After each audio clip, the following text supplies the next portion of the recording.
Bayangkan di titik terendah hidup Anda, saat utang mencekik dan harapan seolah padam, pertolongan justru datang dari jalan yang sama sekali tidak terduga.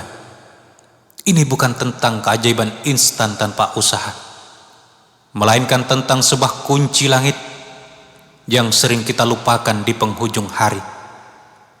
Kunci yang diamalkan seorang penjual asongan hingga nasibnya berubah total hanya dalam hitungan malam.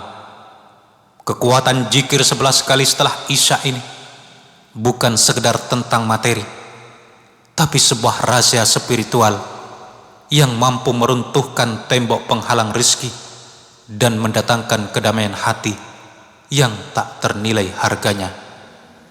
Penasaran apa kunci rahasia itu dan bagaimana cara mengamalkannya dengan benar agar doa Anda langsung menembus langit?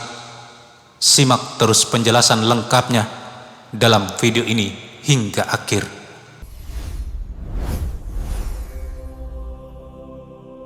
Assalamualaikum warahmatullahi wabarakatuh. Selamat datang kembali di channel Serambi Surga.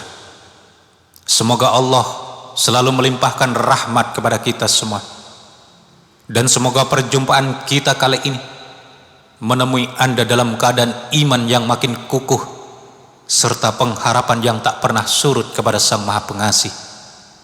Mari kita mulai majelis ini dengan memanjatkan doa tulus agar segala kesusahan hidup yang menghimpit dapat segera terangkat oleh Allah. Semoga Allah menggantikan setiap kesempitan itu dengan kelapangan rizki yang mengalir deras tanpa henti. Pada kesempatan yang berharga ini, kita akan mengulas sebuah rahasia spiritual yang sangat agung. Ini adalah kunci penting untuk membuka tabir kelimpahan yang mungkin selama ini terasa sulit terjangkau. Banyak orang merasa hidupnya diselimuti dengan kegelapan, ketatnya rizki, hingga belitan utang yang seolah tanpa jalan keluar meskipun telah bekerja keras. Padahal ada satu waktu yang sangat istimewa di penghujung hari, yang jika diisi dengan zikir tertentu, Allah kuasa mengubah nasib hambanya dengan sangat cepat. Amalan ini bukanlah hal mistis, melainkan landasan spiritual warisan para ulama yang telah terbukti ampuh. Mereka telah merasakan dahsyatnya keagungan nama-nama Allah saat diijazahkan di kala malam mulai hening. Kita sering terjebak dalam kesibukan duniawi di siang hari yang bising, hingga lupa bahwa pembagian rizki justru kerap terjadi saat keheningan malam. Saat itulah jalinan hamba dengan penciptanya berada pada tingkat terkuat. Banyak di antara kita mengeluh lelah bekerja seharian, namun hasilnya tak seberapa. Di sisi lain, ada hamba-hamba saleh yang tampak tenang, namun kehidupannya diliputi dengan kelimpahan dan keberkahan. Kuncinya ada pada cara mereka mengakhiri hari di waktu Isya. Waktu Isya merupakan titik pamungkas lembaran amal harian. Jika kita menutupnya dengan zikir pilihan, Allah akan memerintahkan malaikatnya menyiapkan kejutan berkah di esok hari. Jangan meremehkan amalan yang tampak ringkas seperti zikir 11 kali ini. Logika manusia kerap beranggapan bahwa hasil besar selalu menuntut usaha fisik yang berat. Padahal di hadapan Allah, kadar keikhlasan dan ketepatan waktu jauh lebih berharga dibanding kuantitas yang banyak namun hampa. Kisah nyata seorang penjual asongan yang bernama Pak Salim dapat menjadi ikhtibar berharga bagi kita semua. Hidup Pak Salim pernah berada di titik terendah. Meski dikenal jujur dan pekerja keras, ujian berat menerpanya secara bertubi-tubi, mulai dari istri yang sakit hingga tunggakan kontrakan. Setiap malam ia pulang dengan gontai membawa uang receh yang tak cukup untuk pengobatan. Kegelisahan sempat menyeliputi hatinya hingga air mata menetes di sudut kamar yang sempit. Ia bertanya-tanya, kapan Allah akan menyapa hidupnya. Masalah utama yang dialami oleh Pak Salim bukanlah sekedar krisis finansial, melainkan pudar harapan dan keyakinan akan kuasanya Allah. Kita kerap terjebak pada asumsi kemanusiaan yang sempit, menganggap utang besar tak mungkin lunas dalam waktu singkat. Padahal pemikiran skeptis itulah yang menjadi penghalang turunnya keajaiban rizki. Di balik puncaknya kesulitan, Allah telah menyiapkan skenario yang indah yang hanya membutuhkan satu pemicu keimanan. Pemicu tersebut adalah amalan zikir setelah Isya yang berfungsi membuka perbendaharaan rahmat Allah yang tak bertepi. Dorongan hati membawa Pak Salim bertemu seorang ulama di surau kecil. Guru tersebut tidak memberinya bantuan materi, melainkan mengajarkan sebuah ijazah amalan pendek untuk diamalkan seusai sholat Isya. Guru itu berpesan bahwa rizki berada dalam genggaman Allah yang Maha Kaya, dan Dia sanggup mengubah nasib hambanya dalam seketika. Nasihat itu menyadarkan Pak Salim bahwa selama ini ia terlalu mengandalkan fisiknya yang lemah dan lupa mengetuk pintu sang pemilik rizki. Ia pun pulang dengan semangat baru. Namun tantangan terbesar terletak pada keteguhan hati dalam mengamalkannya. Ujian sebenarnya adalah apakah kita berdoa dengan keraguan atau dengan keyakinan mantap bahwa janji Allah pasti ditepati. Banyak orang yang gagal merasakan berkah amalan bukan karena bacaannya yang keliru, melainkan karena wadah hatinya yang bocor oleh keraguan. Kita perlu membangun kesadaran batin yang percaya penuh bahwa Allah tak akan melantarkan hambanya yang bersimpuh di waktu malam. Zikir 11 kali ini ibarat kunci-kunci yang siap membuka berbagai pintu rizki dari segala penjuru. Ketika Pak Salim mengamalkannya pada malam pertama, ia merasakan ketenangan yang luar biasa meresap ke dalam dadanya. Beban berat seolah terangkat perlahan. Itu adalah penanda awal bahwa gelombang batinnya mulai selaras dengan keberkahan alam semesta. Kemiskinan dan kecukupan hanyalah roda kehidupan yang mudah dibalikkan oleh Allah. Amalan Isya ini menjadi sarana memantaskan diri untuk menerima karunia yang lebih besar. Allah hendak menguji apakah kita tetap ingat kepadanya saat tubuh lelah hendak beristirahat. Kualitas perjumpaan singkat di akhir hari inilah yang menentukan keberhasilan langkah kita di esok hari. Bila malam kita diisi dengan berdialog bersama Allah, niscaya siang kita akan dimudahkan dalam menjemput rizki. Anggaplah amalan ini sebagai kepasrahan total menyerahkan seluruh urusan kepada Sang Maha Pencipta. Waktu Isya memiliki dimensi spiritual yang sangat dalam. Malam adalah waktu keagungan di mana Allah menurunkan ketenangan dan melapisi keletihan siang.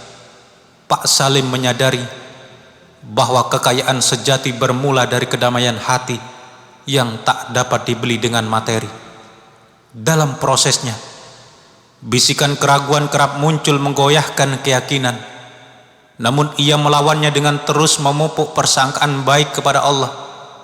Zikir yang dibaca seusai Isya berfaedah menyucikan energi negatif dari kesalahan masa lalu yang menyumbat aliran rizki. Hati yang bersih akan menjadi pemikat berkah yang kuat. Pada hari kedua, Pak Salim merasakan perubahan nyata. Langkahnya terasa ringan dan orang-orang menyapanya dengan ramah. Ini menandakan tembok penghalang rizki mulai runtuh secara bertahap. Puncak keajaiban terjadi pada malam ketiga, ketika Pak Salim berserah diri sepenuhnya hingga meneteskan air mata.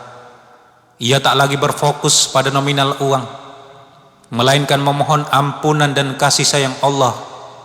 Ketika kepasrahan total tercapai, bantuan Allah datang dari jalan tak terduga. Sebagaimana firman-Nya dalam surah At-Tolak ayat 3, min haitsu la yahtasib, dari arah yang tak disangka-sangka. Esok harinya seorang dermawan memborong seluruh dagangannya dan memberikan bantuan modal usaha tanpa beban bunga.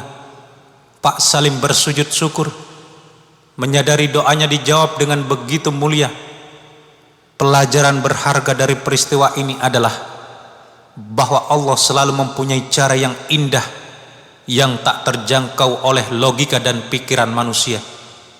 Bahan bakar utama dari amalan ini adalah ketulusan dan kerendahan hati. Mengakhiri hari dengan ibadah juga menjadi simbol husnul khotimah harian. Tidur adalah peristirahatan sejenak yang hendaknya diawali dengan kebaikan. Saat jasad beristirahat, ruh dan doa orang berzikir terus membumbung memohon keberkahan. Keadaan suci sebelum tidur menjadikan peristirahatan tersebut bernilai ibadah yang memancing datangnya kebaikan. Kata-kata yang mulia menyimpan kekuatan, dan asma Allah memiliki energi yang tak terbatas. Menyatukan bacaan suci di keheningan malam akan menciptakan keselarasan yang mampu mengubah jalan hidup. Kuncinya terletak pada konsistensi mengamalkannya selama beberapa hari berturut-turut. Jika Pak Salim mampu melaluinya di tengah himpitan hidup, kita pun tentu bisa mengamalkannya dengan baik. Makna kecukupan dalam pandangan Islam mencakup ketentraman jiwa, kesehatan, keharmonisan keluarga, serta materi yang berkat. Amalan ini membawa paket kebaikan yang lengkap. Anda tidak hanya dibantu dalam urusan finansial, tetapi juga diberikan ketenangan batin. Sebelum memasuki bagian inti bacaan, Anda tidak hanya dibantu dalam urusan finansial, tetapi juga diberikan ketenangan batin. Saudaraku, sebelum memasuki bagian inti bacaannya, luruskanlah niat semata-mata karena Allah, dan jagalah amalan ilmu ini agar kelak dapat membawa manfaat bagi sesama. Kini sampailah kita pada pemaparan lafaz zikir yang menjadi sarana pengetuk pintu karunia Allah. Amalan ini menggabungkan deretan Asmaul Husna yang memiliki keutamaan luar biasa dalam memohon kelimpahan rizki. Di antara nama-nama agung tersebut adalah Ya Hannan, Ya Mannan, Ya Fattah, Ya Razzaq, Ya Ghani, Ya Muqni, Ya Wahhab. Sallallahu ala Muhammad. Ya Hannan, Ya Mannan, Ya Fattah, Ya Razzaq, Ya Ghani, Ya Muqni, Ya Wahhab. Sallallahu ala Muhammad. Di mana arti dalam setiap kata tersebut adalah Ya Hannan, wahai Zat yang maha pengasih atau maha pengibah. Ya Mannan, wahai Zat yang maha pemberi karunia. Ya Fattah, wahai Zat yang maha pembuka pintu rahmat atau rizki. Ya Razzaq, wahai Zat yang maha pemberi rizki. Ya Ghani, wahai Zat yang maha kaya. Ya Muqni, wahai Zat yang maha pemberi kekayaan. Ya Wahhab, wahai Zat yang maha pemberi karunia. Adapun tata cara pelaksanaannya sangatlah sederhana, namun menuntut kehusyuan kita. Seusai menunaikan sholat isya dan sholat sunnah ba'diyah, tetaplah duduk di atas sajadah dengan tenang menghadap kiblat. Aturlah nafas Anda, pejamkan mata Anda, dan lepaskan sejenak pikiran dari urusan duniawi. Rasakan kehadiran batin yang sepenuhnya tertuju kepada Allah. Awali dengan membaca istighfar sebanyak 33 kali. Astaghfirullahaladzim, Astaghfirullahaladzim, Astaghfirullahaladzim. Langkah ini penting untuk membersihkan jiwa dari hilaf harian kita. Kemudian lanjutkan dengan melafalkan salawat Jibril sebanyak 100 kali. sebagai pembuka pintu langit, sebab sholawat adalah perantara agar doa kita melesat tanpa penghalang dan menembus arsy Allah.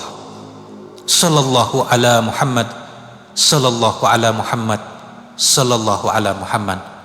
Setelah hati kita merasa tenang, hayatilah setiap bacaan Ya Wahhab sebanyak 11 kali. Bacalah dengan perlahan dan penuh resapan makna. Saat melafalkan kata Ya, tariklah nafas dalam dan rasakan Anda sedang memanggil Sang Maha Kaya. Ketika menghembuskan nafas pada kata Wahhab, bayangkan karunia Allah mengalir memenuhi kehidupan Anda. Ulangi penghayatan ini hingga hitungan ke-11.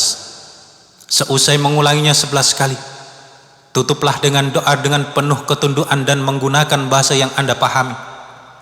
Memohonlah agar Allah memberikan rezeki halal yang melimpah, memudahkan pelunasan segenap beban utang, serta menjadikan Anda pribadi yang dermawan. Panjatkan doa tersebut dengan nada rendah dan penuh pengharapan sebagaimana hamba yang sangat membutuhkan pertolongan Tuhannya.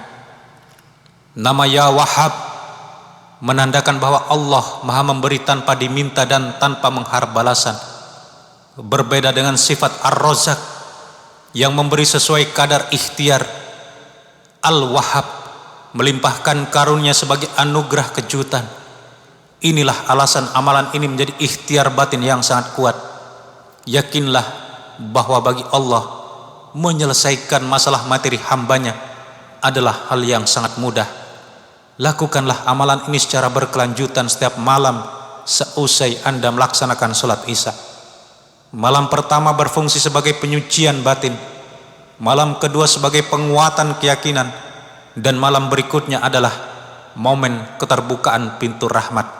Jika belum tampak hasilnya, tetaplah beristiqomah, karena proses pembersihan jiwa setiap orang membutuhkan waktu yang berbeda-beda. Rahmat Allah sangatlah luas, maka jangan membatasi kuasanya dengan pemikiran yang sempit. Bantuan bisa datang melalui berbagai perantara yang tak pernah terbayangkan sebelumnya. Tugas kita adalah mengetuk pintunya dengan doa dan menyediakan wadah yang bersih berupa hati yang bersyukur serta kegemaran dalam bersedekah. Saudaraku, amalan setelah Isya ini bukan sekedar jalan pintas untuk menuju kekayaan materi. Ia adalah paket lengkap kebaikan dari Allah, ketenangan jiwa, kesehatan tubuh, keharmonisan keluarga, dan kecukupan materi yang penuh dengan berkah. Melalui Ya Wahhab, Allah memberi tanpa batas dan tanpa diminta. Maka marilah kita berserah diri sepenuhnya, membersihkan hati, dan memantaskan diri menerima karunia-Nya yang agung. Jadikan kekayaan sebagaimana jembatan menuju surga, bukan malah sebaliknya. Mulai malam ini, mari kita bulatkan niat kita sebagai bentuk komitmen Anda, dan agar para malaikat mencatat kesungguhan hati kita bersama.